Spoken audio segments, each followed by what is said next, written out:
Hello everyone. അപ്പോൾ നമ്മൾ ഇന്ന് ചെയ്യുന്നത് ഇതൊരു മിനി ഒരു ചെറിയൊരു പോക്കറ്റ് ആൽബമാണ്. ഒരു ടൈനി സൈസാണ്. ഇത്രയേ ഉള്ളൂ ഇതിൻ്റെ ലെങ്ത്ത്. 10x10 ആണിത്. സോ ഇതിനകത്ത് നമ്മൾ എങ്ങനെയാണ് ഇവർക്ക് ബൈൻഡ് ചെയ്യാൻ പറ്റുന്നത് എന്നുള്ളതാണ് ഞാൻ കാണിക്കുന്നത്. സോ ഞാൻ എൻ്റെ ലേഔട്ട്സ് ഓൾറെഡി പ്രിപ്പയർ ചെയ്തിട്ടുണ്ട്. ഇൻഡിവിജ്വലായിട്ടാണ്. ഇതൊരു ബർത്ത്ഡേ മിനി ആൽബമാണ്. ഇതിൽ ഫസ്റ്റ് പേജ് ഇങ്ങനെ വരുന്നത്. ഇവിടെ നിങ്ങൾക്ക് ഫോട്ടോസ് സ്റ്റിക്ക് ചെയ്യാം. സെക്കൻഡ് വരുമ്പം ഇതൊരു റാക്കാണ്. ലൈക്ക് നമുക്ക് ഫോട്ടോസ് ഇങ്ങനെ ഇൻസേർട്ട് ചെയ്ത് വെക്കാം. ദെൻ ഇവിടെ ഫോട്ടോസ് പേസ്റ്റ് ചെയ്യാം. വരുമ്പം ഇതൊരു ചെറിയൊരു ലിഡ് ഓപ്പണറാണ് വരുന്നത്.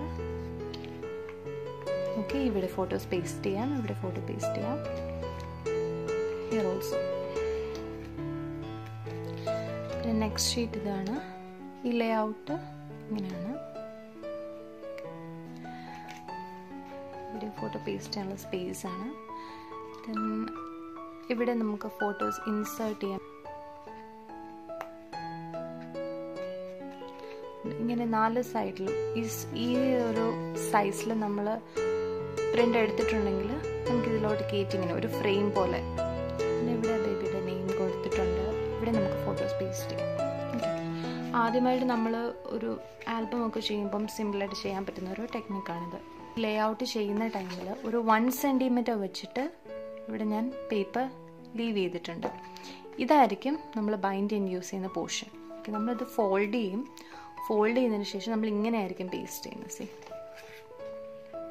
ഇങ്ങനെ ആയിരിക്കും നമ്മൾ പേസ്റ്റ് ചെയ്യുന്നത്. ഓക്കെ, ഈ സൈഡിൽ നമ്മൾ ഗ്ലൂ ചെയ്യും. എന്നിട്ട് ഇൻസൈഡിൽ നമുക്ക് വാഷി ടേപ്സ് കൊണ്ട് ഈ പോർഷൻ ക്ലോസ് ചെയ്യാം. അപ്പോൾ ഇതിൻ്റെ ബേസ് ആയിട്ട് ഞാൻ യൂസ് ചെയ്തേക്കുന്നത് ഫ്ലിറ്റ്സ് ഒക്കെ അവൈലബിൾ ആയിരിക്കത്തില്ല ഓരോ ഷോപ്സിൻ്റെ ഒക്കെ.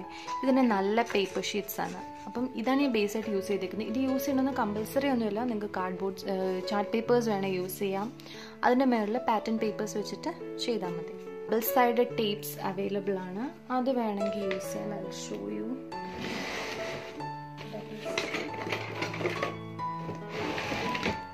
ഇത് ഡബിൾ സൈഡ് ടേപ്പാണ്.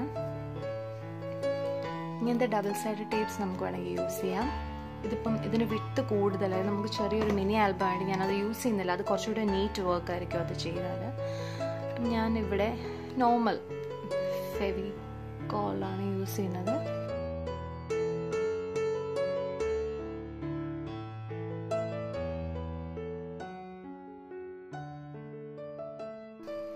യൂസ് ചെയ്തൊന്ന് ഈവൻലി ഒന്ന് സ്പ്രെഡ് ചെയ്ത് കൊടുക്കണം. നമുക്ക് നീറ്റായിട്ട് കിട്ടും. ഓപ്പൺ ചെയ്ത് പിടിക്കുക.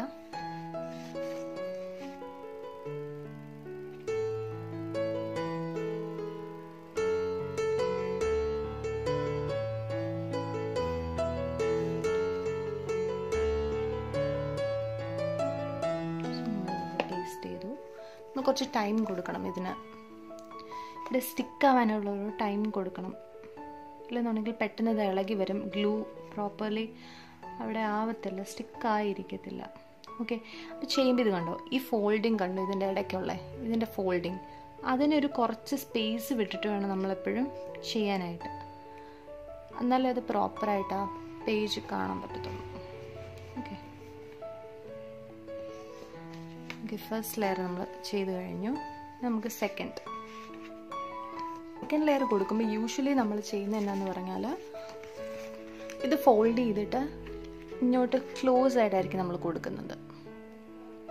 ഓക്കെ, പക്ഷേ ഇവിടെ നമ്മൾ സൈഡിൽ നിന്ന് കൊടുക്കാൻ ഉദ്ദേശിക്കുന്നത് കൊണ്ട് ഞാനിത് ഫുൾ ആ 1 സെൻറ്റിമീറ്റർ വിട്ടിട്ട് ഇതിൻ്റെ ഏറ്റവും ബോട്ടം പോർഷൻ ഇത് തീരുന്ന എവിടാണോ അവിടുന്ന് താഴോട്ടായിരിക്കും ഞാൻ നെക്സ്റ്റ് ലെയറിൻ്റെ ആ ഒരു ബൈൻഡിങ് പേപ്പർ സ്റ്റിക്ക് ചെയ്യുന്നത്.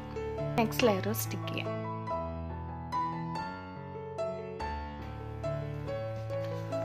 സോ ഇപ്പം ഇത് നല്ലതായിട്ട് സ്റ്റിക്കായിട്ടുണ്ട് ഫസ്റ്റ് ലെയർ. നമുക്കിങ്ങോട്ട് സെക്കൻഡ് ലെയർ.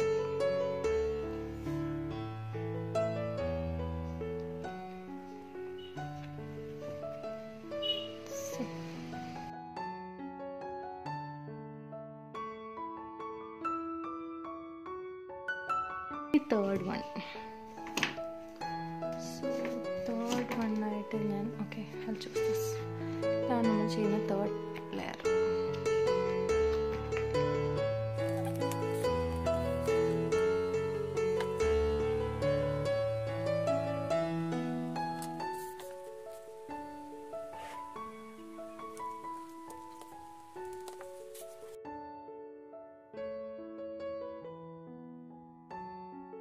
ഓക്കെ, 3 ലെയേഴ്സ് കഴിഞ്ഞു. ഇനി നമ്മൾ ഇതിൻ്റെ ഇടയ്ക്കോട്ട് ഒരു ലെയർ, ഈ ഫസ്റ്റ് ആൻഡ് സെക്കൻഡ് ലെയറിൻ്റെ മിഡിലായിട്ടാണ് നമ്മൾ ഇവിടെ നിന്നൊരു ലെയർ കൊടുക്കും. Okay, and second and third ലെയറിൻ്റെ മിഡിലായിട്ട് നമ്മൾ ഇവിടെ നിന്നൊരു ലെയറും കൂടെ കൊടുക്കും. ഞാൻ ഇങ്ങനെ തന്നെ വെച്ചുകൊണ്ട് എൻ്റെ നെക്സ്റ്റ് ലെയർ, ഫോർത്ത് ലെയർ ഞാൻ ഇതൊന്ന് ഫോൾഡ് ചെയ്തെടുക്കുക. ഓക്കെ, അതിനുശേഷം ഇങ്ങോട്ട് ഇൻസേർട്ട് ചെയ്ത് നോക്കുക എവിടെയാണ് നമുക്കിത് സ്റ്റിക്ക് ചെയ്യേണ്ട പൊസിഷൻ. ഈ ഒരു പൊസിഷനിലായിട്ടാണ് വരുന്നത്. ഞാനൊന്ന് മാർക്ക് ചെയ്തു.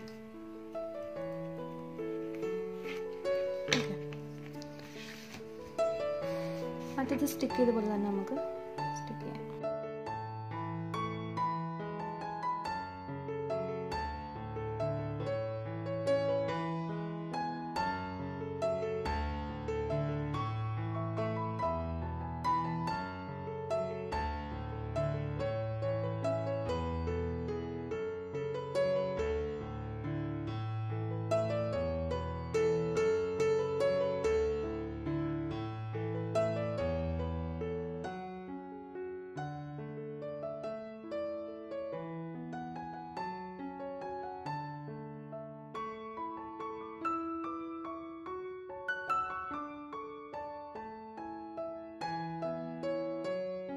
ഇവിടെയും ഫോട്ടോസൊക്കെ നമുക്ക് പേസ്റ്റ് ചെയ്യാം. ഇനി നമ്മൾ ചെയ്യാൻ പോകുന്നത് ഇവിടെ കവറിങ് ആണ്. ഈ പോർഷൻ കവർ ചെയ്യാനായിട്ട് നമുക്ക് വാഷി ടേപ്സ് യൂസ് ചെയ്യാം. അത് യൂസ് ചെയ്തിട്ട് കവർ ചെയ്ത് കൊടുത്താൽ മതി. സോ ഞാൻ ജസ്റ്റ് ഇതിൻ്റെ ബൈൻഡിങ് മാത്രമാണ് ഈ വീഡിയോയിൽ കാണിക്കുന്നത്. ഞാൻ പിന്നീട് ഒരു ഫുൾ ട്യൂട്ടോറിയൽ, ഒരു ഫുൾ ആൽബം ട്യൂട്ടോറിയൽ, ഒരു മിനി ആൽബം അല്ലെങ്കിൽ ഒരു normal medium size or big size album tutorial ഞാൻ ഫുള്ളായിട്ട് ചെയ്യുന്നതായിരിക്കും. എൻ്റെ ബേസ് എങ്ങനെ ചെയ്യേണ്ടത്, ഇതെങ്ങനെ ഇതെല്ലാം ഇത്രയും കവർ ചെയ്യേണ്ടത്, ക്ലീൻ ആയിട്ടായിരിക്കണം നമ്മുടെ കവറിങ് എല്ലാം എപ്പോഴും ഉണ്ടായിരിക്കേണ്ടത്. സോ എങ്ങനെ അത് ചെയ്യേണ്ടത്, എംബലിഷ് ചെയ്യേണ്ടത് എങ്ങനെയാണ്, സെപ്പറേറ്റ് വീഡിയോസ് ഞാൻ ഇടാം. Okay, so by.